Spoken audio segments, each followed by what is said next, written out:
नमस्कार, मैं Sanjeev Muroliya, senior mechanical instructor Z Udaipur से।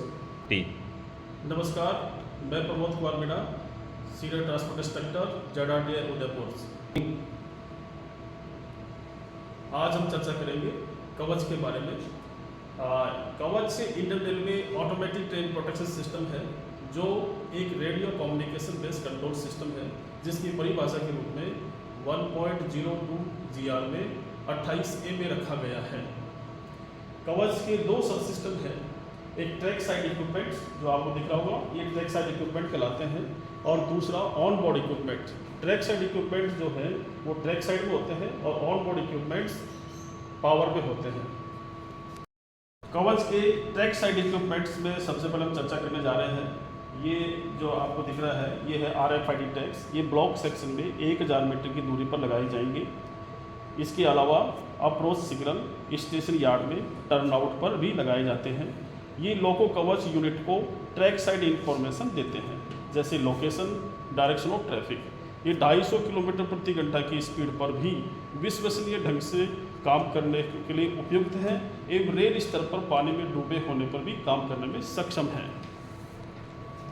दूसरा ट्रैक साइड इक्विपमेंट्स स्टेशनरी कवच यूनिट या स्टेशनरी वाइटल कंप्यूटर जिसे हम कहते हैं, जो आपके सामने दिख रहा होगा, स्टेशनरी वाइटल कंप्यूटर। स्टेशन कवच को, इस स्टेशन वाइटल कंप्यूटर को रिले रूम IB हट, रिले हट में स्थापित किया जाता है। स्टेशनरी कवच सभी फील्ड इनपुट की वर्तमान पोजीशन एकत्रित करता है, जैसे signal aspect, points, track circuit and berthing track.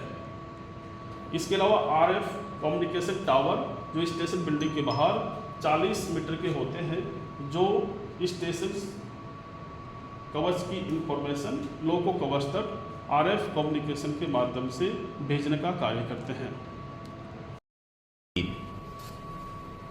Station master operation communication panel SMOCIP, ये ट्रैक साइड इक्विपमेंट में सबसे महत्वपूर्ण इक्विपमेंट है। यह स्टेशन मास्टर की ऑफिस में टेबल पर या दीवार पर लगाया जाएगा, जहां से स्टेशन मास्टर को पूर्ण रूप से दृश्यमान हो, विजिबल हो।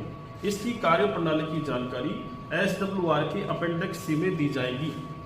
GR के 6.01 के 2 के तहत जब स्टेशन मास्टर को दुर्घटना या बाधा की सूचना प्राप्त होती है, तो स्टेशन मास्टर कवच Indian railway automatic train protection system ट्रेनों को प्रभावित सेक्शन में प्रवेश करने से रोकने के लिए स्टेशन मास्टर ऑपरेशन कम इंडिकेशन पैनल से SOS जनरेट करेगा। आइए अब हम SOS कैसे जनरेट करते हैं स्टेशन मास्टर ऑपरेशन कम इंडिकेशन पैनल पर, इस पर चर्चा करेंगे। कभी भी SMOCIP पर एक बटन का उपयोग करके हम SOS जनरेट नहीं कर सकते। SOS जनरेट के लिए 2 बटनों का उपयोग किया जाएगा। उसके लिए कॉमन बटन और SOS बटन को एक साथ प्रेस करेंगे। जैसे ही एक साथ प्रेस किया जाता है, जैसे हम प्रैक्टिकल देखते हैं,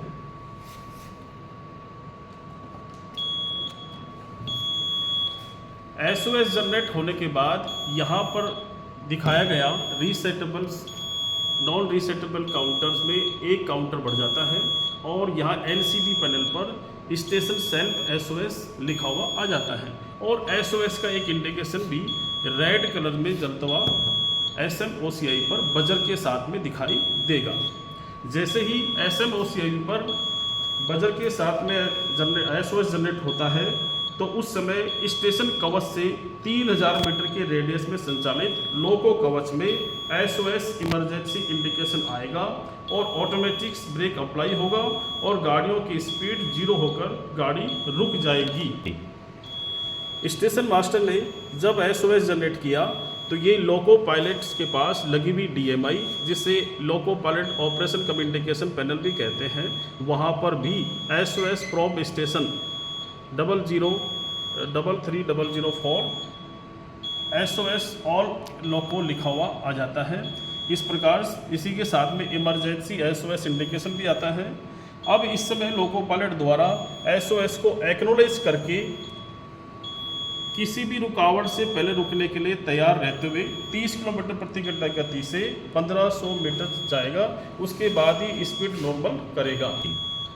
या जिस स्टेशन मास्टर द्वारा एसओएस जनरेट किया गया था उसके द्वारा ही कैंसिल किए जाने पर गाड़ी की स्पीड लोको पायलट नॉर्मल कर सकता है।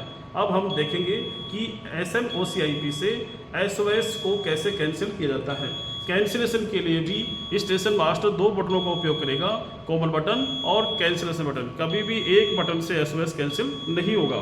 हम प्रैक्टिकल देखते हैं।